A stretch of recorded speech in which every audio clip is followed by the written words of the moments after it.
자, 오늘은 모세의 아름다운 죽음이라는 제목으로 잠시 우리 성도님들하고 말씀을 나누겠습니다. 이 과학과 의학 기술의 발달로 말미암아서 사람들은 오늘날 그 100세 시대라는 말 한 번씩 들어보셨죠? 이제 수명이 이제 100살 이상이 될 거라는 그런 이야기들을 많이 합니다. 제가 아는 분도 이제 시골에서 이 도시로 올라오신 분이 있는데, 제가 서울에 있을 때 그분이 이제 70이 훨씬 넘었습니다. 70 한 서너 다섯 가지는 안 돼. 70 한 3살인가 4살 이 정도 되셨는데, 경로당을 딱 가니까 젊은 것 왔다고 걸레질하라 그러더랍니다. 젊은 게 왔다고. 그러니까 보니까 제일 나이가 젊어요. 다 80, 여기보다 90 된 분들도 많이 계시고 하니까 어린 게, 젊은 게 왔다고. 그 다음 기분 나빠서 안 갔답니다. 자기가 왜 경로당 가냐, 자기가 왜 경로당에서 걸레질 해야 되냐고. 그러니까 알고 보니까 다 연세가 80 이상 되신 분들만 앉아있고, 진짜 자기가 제일 젊더래요. 그래서 이제 안 갔다는 그런 얘기를 제가 들었는데, 그만큼 이제 앞으로 이제 100세 시대, 경로당 가도 이제 100살 넘으신 분들을 아마 볼 수 있을 것 같습니다.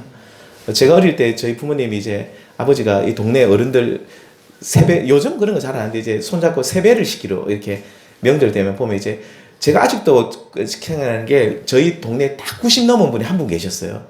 그래서 저는 사람이 90 넘게까지 살 수 있나 그런 생각을 많이 했었거든요. 그러니까 그 할머니 얼굴 한번 보려고 세배 다녔던 기억도 납니다. 근데 요새는 뭐 90 넘은 분들이 여기 많이 여기도 지금 계시잖아요. 90 넘은 분들이 이제 흔하고 앞으로 100살 넘게까지 많이 사실 건데, 자, 그만큼 사람들은 지금 오래 살고 또 사람들이 오래 사는 것에 대해서 많은 관심을 가지고 있습니다. 자, 그런데 성경은요, 사람들이 얼마나 오래 사느냐보다 어떻게 이 땅을 사는지에 대해서 관심을 가지고 있습니다.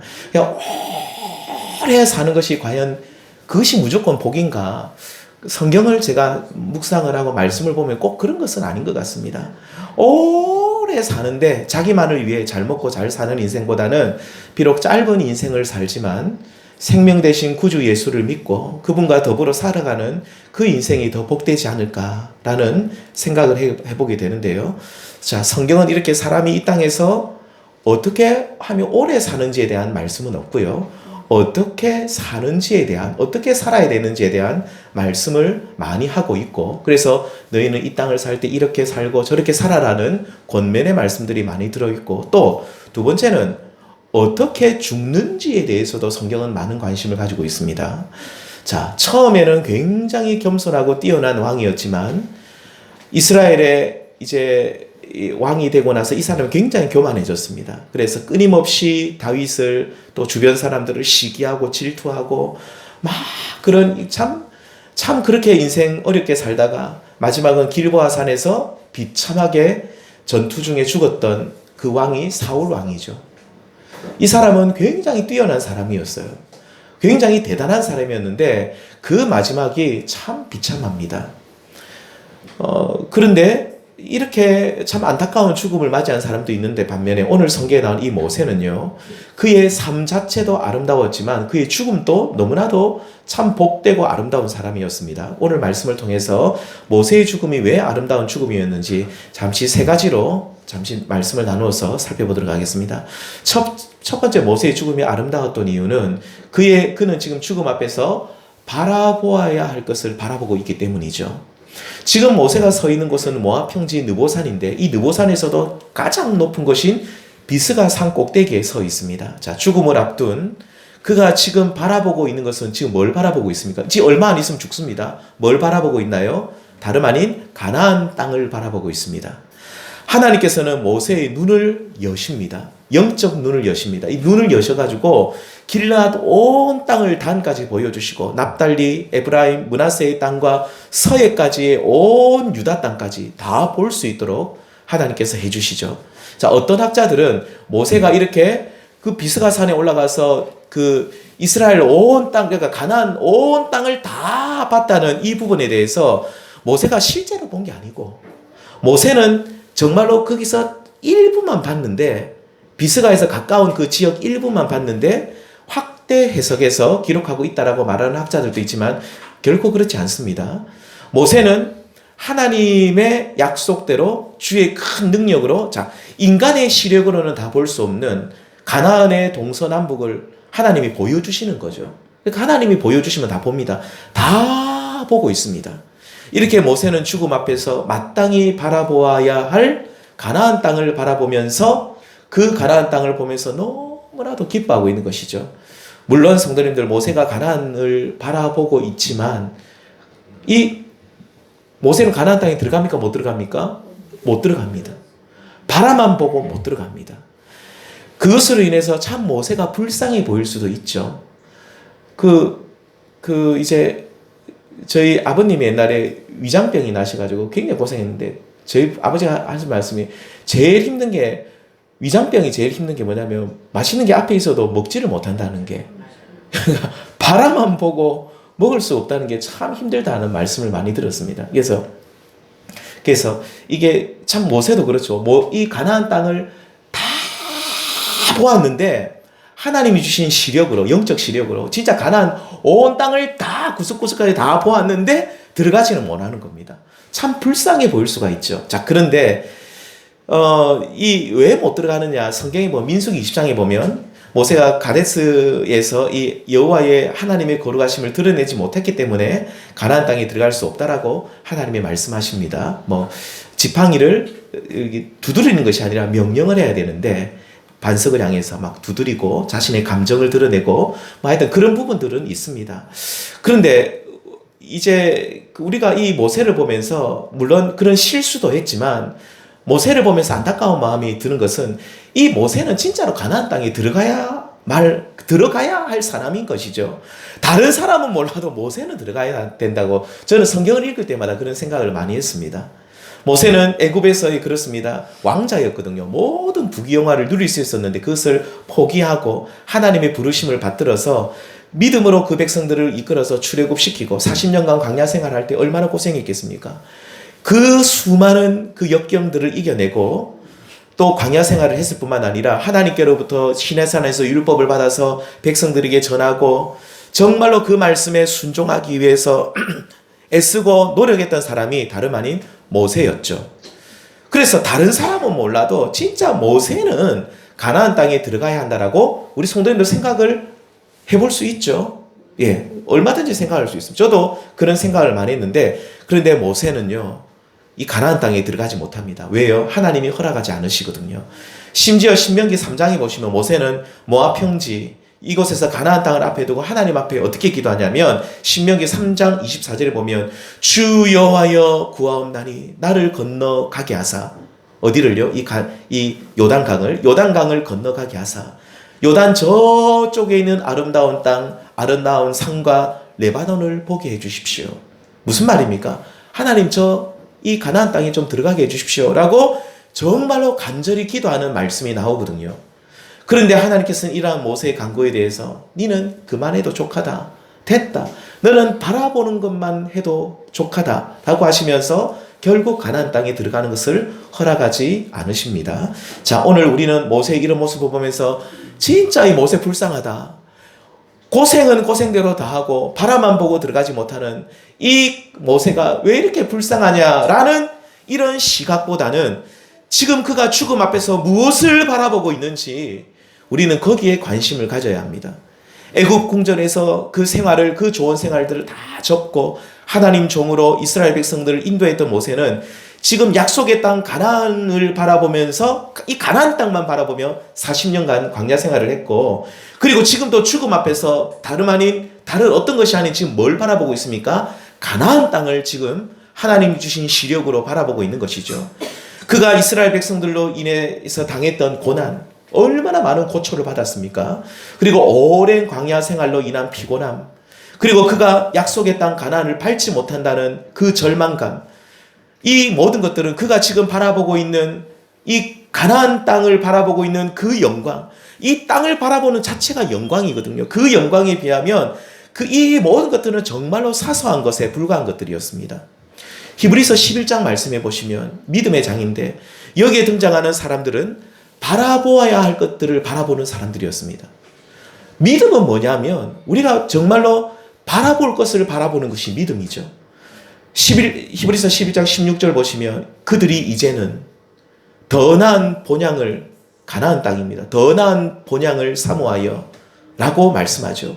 그들은 나그네와 같이 이 땅을 살면서, 믿음의 사람들은요, 하나님의 약속을 바라보고 자신들이 돌아가야 할 그 본향을 바라보며 살았습니다. 히브리서 12장 2절에 보시면 믿음의 주여 또 온전하게 하시는 분이신 예수를 바라보자. 예수님을 바라보는 것이 믿음의 삶이죠. 예수님을 바라보고 우리가 돌아가야 할, 우리는 결국 돌아가야 할 곳이 있죠. 어디입니까? 저 본향, 천국이죠. 저 천국 본향을 바라보는 그 삶이 믿음의 삶이라는 것을 증언하고 있는 것입니다. 사랑하는 성도님들, 오늘 우리는 도대체 무엇을 바라보고 살고 있습니까? 모세처럼 정말로 우리들도 우리의 현실 앞에 좌절할 수 있죠. 나는 분명히 이것이 가능하다고 생각했고 할 수 있을 것이라 생각했고, 아니면 모세처럼 나는 가나안 땅을 들어갈 수 있을 것이라고 생각했는데 그 현실 앞에 우리가 좌절할 수가 있습니다. 내 마음대로 안 되거든요, 인생이요. 그러면서 실망하고 불평할 수 있는 그런 환경 속에서 우리는 오직 믿음의 눈을 들어서 약속하신 것을 바라보고 계시냐는 겁니다. 아니면 어떤 일이 우리가 기대했던 대로 되지 않을 때 끊임없이 우리가 불평하고 원망하면서 계속 원망하고 있지 않은가? 모세를 보십시오. 모세는 자기가 가나안 땅에 들어가지 못하고 그 가나안만 바라보고 있다는 그 앞에 불평할 수 있는데 불평하지 않죠. 왜요? 그가 가나안 땅을 바라보는 것 그 자체가 영광이었거든요.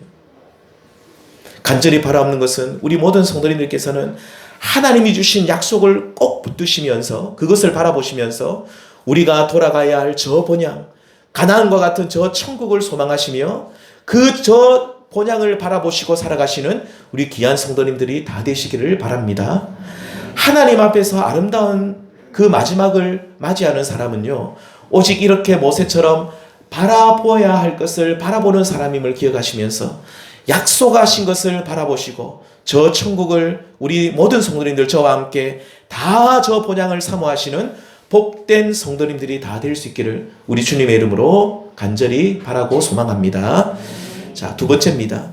두 번째 모세의 죽음이 아름다운 것은요, 그가 빈 무덤을 남겼기 때문입니다. 무덤이 너무 초라합니다. 모세가 죽은 뒤에 백성들은 관례에 따라서 30일 동안 애국을 했지만 정말로 그의 무덤은 초라한 것이 분명하거든요. 왜냐하면 6절 말씀에 보시면 이런 말씀이 있습니다. 같이 읽겠습니다. 시작. 백부월 맞은편 모압 땅에 있는 골짜기에 장사되었고 오늘까지 그의 묻힌 곳을 아는 자가 없느니라. 자, 이 말은 그의 무덤은 사람들이 기억할 만한 화려하고 눈에 띄는 무덤이 아니라는 거죠. 사람들이 그의 무덤이 어디 있는지를 몰라요. 그러니까 엄청나게 크고 화려하게 지었으면 무덤이 어디 있는지 아는데 너무너무 초라하게 아마 구석진 곳에 어디다가 그 묻어두었던 것 같은데, 자, 이 모세 시대 때 같은 시대, 비슷한 시대에 지금부터 한 3,000년도 훨씬 넘었죠. 그 때에 이 애굽왕 바로는 자신의 무덤을 얼마나 크게 지었습니까? 아시죠? 피라미드. 피라미드 엄청 크게 지었죠. 우리 피라미드 안 봐도 요 뒤에만 봐도 우리 아랍 고분도 얼마 큽니까? 저는 무슨 무덤을 저렇게 크게 지었나? 아주 어마어마하게 크잖아요. 전에 눈 올 때 보니까 애들이 저다가 눈 한 번 왔을 때 비료 포대자루 타고 내려가더라고요. 누가 내려가지 말해 딱 한 번 내려가고 안 내려가대요. 그래서 완전 너무너무 눈썰매장처럼 좋잖아요. 너무너무 크게 잘 지었는데, 그러니까 이 고대 왕들이 이렇게 크고 화려한 무덤을 남긴 것은 왜 그렇습니까? 사람들이 나의 이름을, 나의 업적을 기억해 주기를 바라는 마음에서인 것이죠. 그래서 엄청나게 화려하고 큰 무덤을 남기고 백성들이 이제 죽은 자기를 숭상해 주기를 그렇게 기대했던 것이죠. 경주에만 가도, 우리 아랍 고분만 봐도 이 참 사람들의 마음이 다 비슷비슷한 것 같습니다. 자, 이렇듯 사람은요, 자신의 이름을 남기고 그 업적을 사람들이 기억해 주기를 바라는 것이 인지상정입니다. 자, 하지만 오늘 성경에 나오는 모세는요, 빈 무덤을 남겼습니다. 아무도 그 무덤을 알지 못했다. 사람들이 관심을 가지지도 못할 만큼 정말로 초라하고 보잘것없는 무덤을 남겼는데, 그러면서 그는 영원한 하나님 나라에 안식했던 것이죠. 하나님 나라에 들어갔습니다. 이런 빈 무덤은 부활하신 예수님께서도 동일하게 남기신 것입니다. 이 땅 위에서 정말로 겸손하게 사셨던 우리 예수님께서 십자가에서 죽으시고 부활하신 뒤에 예수님께서도 빈 무덤을 남겼습니다.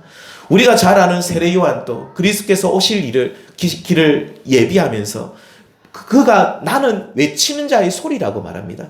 소리가 뭡니까? 제가 지금 소리를 전하고 있는데 소리가 지금 계속 남아 있습니까? 아니죠. 소리는 자기가 해야 될 역할만 하면 사라지는 것이 소리입니다. 아무리 큰 소리를 쳐도 조금 있으면 그 소리들이 다 없어지는데요. 세례 요한은 그리스도께서 오시는 길을 예비하고 준비하고 난 뒤에 역사의 뒤안길로 사라졌던, 참으로 나의 존재를 드러내지 않고 겸손했던 그런 인물이었습니다. 모세도 세례 요한도 우리 예수님께서도 겸손의 종으로 이 땅 위에 인생을 사셨고 빈 무덤만 남겼을 뿐인 것이죠. 성도님들, 이렇게 빈 무덤을 남긴 모세의 아름다운 마지막을 보시면서 우리들은 어떤 가르침을 받아야 되겠습니까? 그렇습니다. 우리들도 모세처럼 하나님께서 주신 사명을 이 땅에서 정말로 감당하시되 자신의 이름을 드러내고 자신의 명예를 높이는 일은 그치고 참으로 주의 이름만 높이며 살아야 하는 우리 모두가 되어야 될 줄 믿습니다. 그런데 정말로 안타까운 일은 오늘날 많은 사람들이 자신의 존재를 드러내기 위해서 얼마나 힘쓰는지 모릅니다. 교회도 그렇습니다. 교회 안에도 보면 자기의 가치를 알아주지 않는다고 얼마나 마음 상해하는 분들이 많은지 모릅니다. 제가 전에 교회에 있을 때 저는 부교육자 생활은 좀 이렇게 사람들이 많은 곳에서 했는데 제가 서울에서 사회 갈 때도 부산에서 사회 갈 때도 똑같습니다. 공동의회라는 것을 하는데 직분자 세우기 위한 공동회의 하면 이제 장로 세우고 집사 세우고 권사님들 세우고 하는데 하면 꼭 시험에 드는 분들이 있어요. 어떤 분은 이제 자기가 이제 장로가 되지 못하고 나서 이제 목사님한테 안수 집사인데 이제 그거를 가져와요. 사직서. 이제 그만둔다고. 왜 그만두십니까? 라고 물어보면 내가 건강이 안 좋아서. 그게 아니거든요. 떨어져서 기분 나쁘다는 거예요. 왜 저 사람은 되는데 나는 떨어지냐는 거예요. 권사님들 중에서도 떨어지면 이제 교회 안 나오는 분들 상당히 많았습니다. 왜 그래? 왜 직분을 직분은 명예직이 아닙니다. 교회 직분은 일하라고 주는 건데 더 열심히 일하라고 주는 건데요. 그래서 집사님들보다 권사님들이 더 열심히 일하셔야 되고요. 내가 똑같이 일하면 안 됩니다. 권사라서 내가 이거 아닙니다. 교회는 명예직이 아니고 더 열심히 일하고 주는 거예요. 우리 조영기 피택 장로님 보십시오. 좀 이따 이제 아시면 얼마나 열심히 일하십니까? 더 열심히 일하시잖아요. 교회의 모든 직분은 명예직이 아닙니다. 목사도 명예직이 아니에요. 그냥 직분을 주는 거거든요. 일하라고 주는 겁니다. 근데 자기 가치를 알아. 그러니까 왜 섭섭한지, 섭섭마귀라는 마귀도 있습니다. 섭섭마귀가 들면 왜 섭섭마귀가 드냐면 내를 알아주지 않는다는 거예요. 내 존재를 알아주지 않고 내 가치를 알아주지 않는다는 거예요. 우리는 기도할 때는 그러죠. 주님이 주님이 알아주면 된다고. 내가 하는 일도 우리 주님만 기억해 주시면 된다고 말은 그렇게 하는데 실제로 그런 일들이 생기면 섭섭해가지고 섭섭마귀가 들어가지고 막 섭섭마귀가 들어가고 얼마나 시험에 드는 분들이 왜 그렇습니까? 그것은 결국은 자기 이름을 높이려는 공명심도 있고요. 내 존재 가치를 알아주지 나를 좀 알아달라고 하는 그런 마음이 크기 때문인 것이죠. 이 모든 것들이 하나님 앞에 교만입니다. 우리 성도님들, 오늘 모세는요 얼마나 위대한 일들이 했습니까? 근데 모세는 내가 죽고 나면 내 무덤 몰라도 되고 나를 알아주지 않아도 된다는 겁니다. 그는 자기의 존재를 크게 보지 않았어요. 그냥 하나님 앞에 자기가 주신 사명만 감당할 뿐이었죠. 이렇게 빈 무덤을 남긴 모세의 마지막을 기억하시고 빈 무덤을 남긴 우리 예수님을 기억하시면서 또 나는 외치는 자의 소리로 살았던 세례 요한을 기억하시면서 오직 우리 모두는 겸손하게 하나님이 주신 사명을 잘 감당하시되 정말로 낮은 자리에서 묵묵히 그 모든 일들을 감당하고 하나님께만 영광 올려드리시는, 그래서 우리 주님 앞에 갔을 때 정말로 네가 잘했다라고 우리가 하나님 앞에 칭찬받으시고 또 하나님께서 복을 주시거든요. 사람이 우리에게 복 주는 거 아니잖아요. 사람들이 내 알아준다고 해서 뭐 내한테 뭐 줍니까? 아무것도 안 주거든요. 우리 주님만 알아주시면 주님이 우리에게 복을 주시는 것이거든요. 그 복을 사모하시기 바랍니다. 그래서 오직 주님께만 인정받으시고 주님께 칭찬받으시는 우리 모든 성도님들 될 수 있기를 우리 주님의 이름으로 축원드립니다. 마지막 세 번째로 이 모세의 죽음이 아름다웠던 이유는 빈무덤을 남겼을 뿐만 아니라 그는 하나님의 말씀을 남겼습니다. 뭘 남겼다고요? 말씀을 남겼어요. 우리는 모세의 죽음 앞에서 유의해서 보아야 될 부분이 뭐냐면 그가 남긴 후계자가 누굽니까? 모세의 뒤에 누가 남았습니까? 예, 9절에 나온 것처럼 눈의 아들, 이 눈을 말하니까 이름, 예, 그 아버지 이름이 눈입니다. 눈. 예, N-U-N, 눈입니다. 예, 이 눈이 아닙니다. 이 눈의 아들 여호수아에게 안수를 하고 하나님께서 모세 다음에 여호수아를 후계자로 세우게 되는데요. 자, 9절 하반절에 기록되어 있는 것처럼 이스라엘 자손이 여호와께서 모세에게 명령한 대로 여호수아의 말을 이제 순종하게 되었습니다. 자, 이렇게 이스라엘 백성들은 여호수아를 모세 후계자로 생각하고 그의 리더십에 순복하게 됩니다. 모세는 깨끗하게 물러났습니다. 그리고 깨끗하게 리더십을 이양을 했습니다. 참 아름다운 모습입니다. 자, 그런데 보면 10절 말씀 보시면 이런 말씀이 있습니다. 그 후에 이스라엘에 모세와 같은 선지자가 일어나지 못하였다. 자, 이 말씀은 무슨 뜻입니까? 모세 이후에 세워진 여호수아는 모세와 같은 지도자는 아니라 그런 뜻입니다. 그러니까 모세와 여호수아는 전혀 다르다. 모세 이후에 모세와는 전혀 차원이 다른 지도자가 바로 이 여호수아와 전혀 차원이 다른 지도자가 모세였다는 거죠. 자, 그렇다면 여기서 우리는 모세와 여호수아의 그 차별성이 어디 있는지 우리는 살펴볼 필요가 있는데요. 10절 하반절에 보시면 분명 말합니다. 모세는 여호와께서 대면하여 아시던 자였다.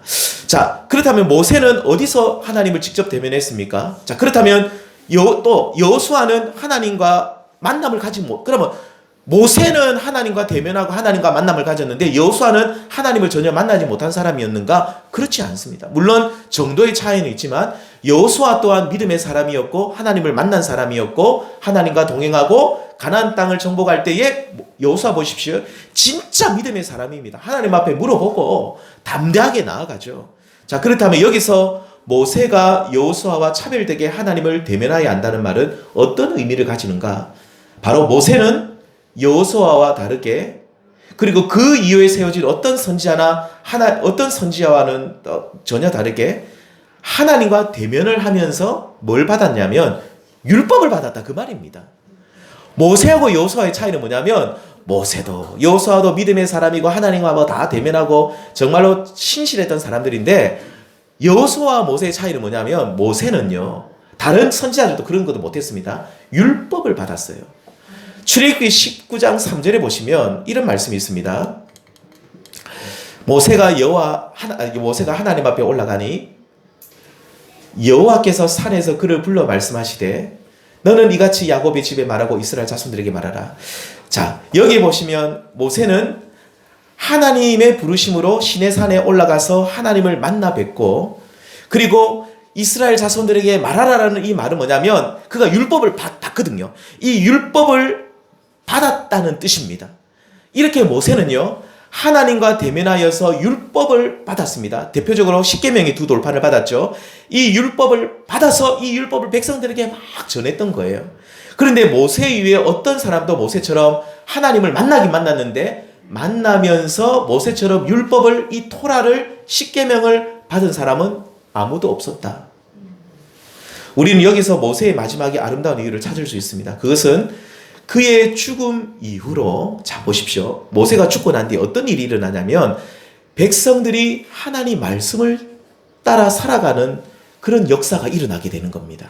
무슨 말이냐면 그는 자신이 떠나간 자리에 여호수아라는 지도자를 딱 세웠지만 그는 모세와는 전혀 다르게 사역했던 사람이었습니다. 여호수아는 모세와 달리 백성들을 이끌어서 가나안 땅으로 들어가서 그 땅을 차지하고 분배하는 사역을 감당했고 그는 모세처럼 백성들에게 율법을 전하고 율법을 가르치고 뭐 그런 것을 하는 일은 아니었습니다. 모세와는 차별되게 가나안 정복을 하고 땅 분배 책임만을 맡았던 사람이 이 여호수아였는데요. 자, 그렇다면 왜 모세가 떠나고 모세가 죽은 것이 이스라엘 백성들에게 하나님의 말씀을 남길 결과가 되었냐면, 모세가 죽지 않으면, 모세가 안 죽으면 백성들은 계속 모세만 바라보고 있는 거예요. 모세는 하나님과 대면하여 알던 사람이었고, 그를 통하여 하나님의 율법이 이스라엘 백성들에게 전해졌기 때문에 백성들은 이제 하나님 말씀이 이제 전해졌는데도 불구하고 하나님 말씀을 의지하기보다는 누구를 더 의지하냐면 모세라는 뛰어난 이 지도자만을 바라보고 있기 때문인 것이죠. 그래서 모세가 죽고 난 뒤에 여호수아서 1장에 보시면 하나님께서는 백성들에게 이런 말씀을 하십니다. 함께 읽겠습니다. 시작. 오직 강하고 극히 담대하여 나의 종 모세가 내게 명령한 그 율법을 다 지켜 행하고 우로나 자로나 치우치지 말라. 그리하면 어디로 가든지 형통하리니. 아멘. 아멘. 8절은 제가 읽겠습니다. 이 율법책을, 이제 책이 나옵니다. 모세가 아니라 이 율법책을 내 입에서 떠나지 말게 하며 주야로 그것을 묵상하여 그 안에 기록된 대로 다 지켜 행하라. 그리하면 내 길이 평탄하게 될 것이며 내가 형통하리라. 무슨 뜻이냐면 모세가 죽기 전에는 백성들이 모세 입만만 쳐다보고 있는 거예요. 모세가 뭐 말하나. 자, 그런데 그러면서 이제 하나님의 말씀대로 뜻을 따라 살려고 했다면 이제는 모세가 죽었으니까 모세가 없잖아요, 이 땅에. 그러니까 모세가 전한 율법책을, 하나님의 그 성문화된 하나님의 율법책, 그 말씀을 늘 입에서 떠나지 말게 하고 그 율법이 인도하는 대로, 그 말씀이 인도하는 대로 너희가 살라는 뜻입니다. 전에는 너희가 모세의 인도를 받았다면 이제는 모세가 아니라 누구의 인도를 받아야? 하나님의 말씀을 따라 인도를 받아라. 전에는 모세가 막 말하면 그들이 막 따라갔는데 이제는 하나님의 말씀이 도대체 뭐라고 하는지를 잘 듣고 그 말씀을 따라 살아가라고 백성들에게 전하고 있는 것입니다. 성도님들, 예수님께서도 이 땅에 계시고 부활 승천하시고 난 뒤에 제자들에게 어떤 일이 일어났습니까?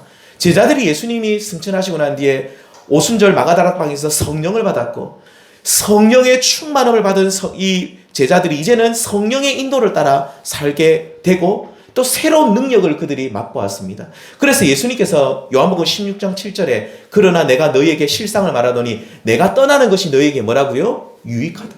주님이 그렇게 말씀하셨습니다.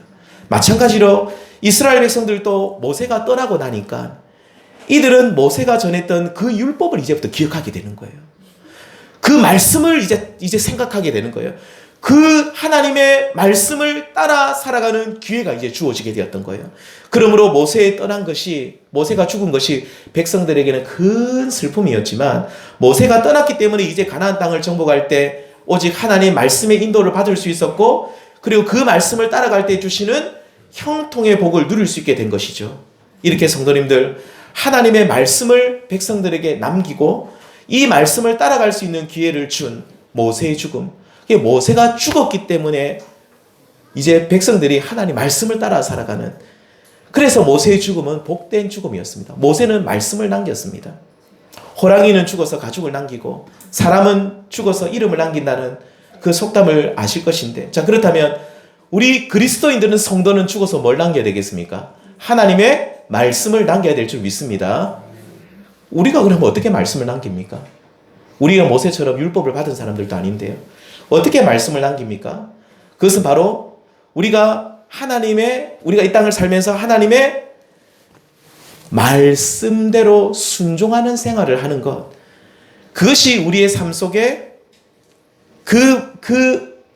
우리의 삶 속에 하나님의 말씀을 남기는 겁니다. 그러니까 우리가 어떻게 말씀을 남길 수 있습니까? 물어보면 내가 예수님의 삶과 인격을 따라가면서, 그리스도의 삶과 인격을 따라가면서 예수님의 발자국을 내 생활 속에서 남기고, 또 내가 말씀을 따라 어떻게든지 순종하게 살기 위해서 애쓰고 노력할 때에 결과적으로 내 삶 속에 남는 것은 하나님의 말씀이라는 것이죠.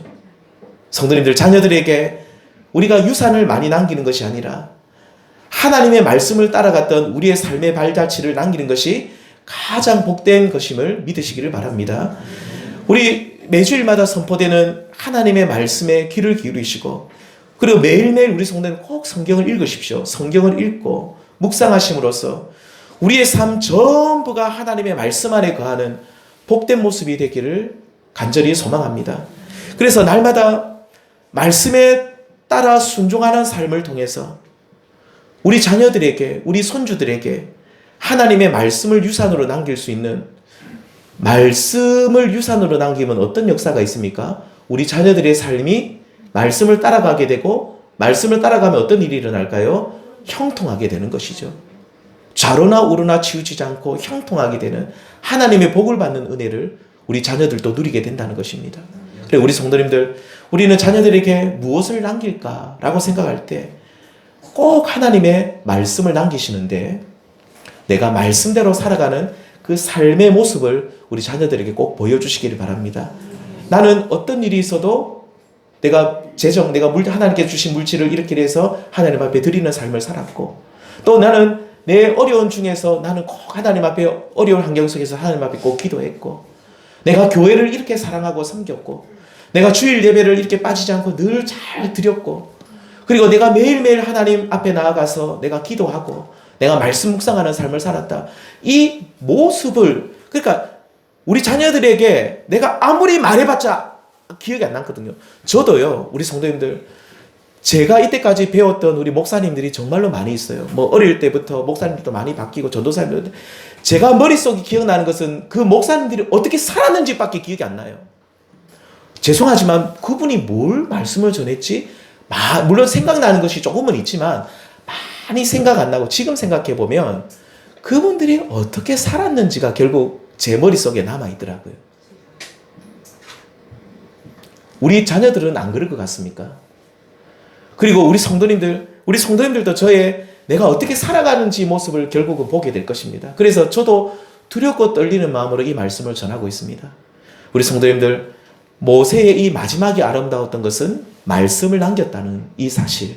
그래서 복된 죽음이었죠. 우리 성도님들께서도 내가 정말로 하나님 말씀 따라 살아감을 통해 이 말씀을 남김으로써 우리 하나님 앞에 정말로 복되고 아름다운 마지막을 맞이할 수 있는, 그래서 우리 자녀들이 자자손손 복을 받는 그런 은혜가 우리 자녀들에게도 임할 수 있기를 우리 주님의 이름으로 축원합니다. 기도드리겠습니다. 하나님 감사합니다.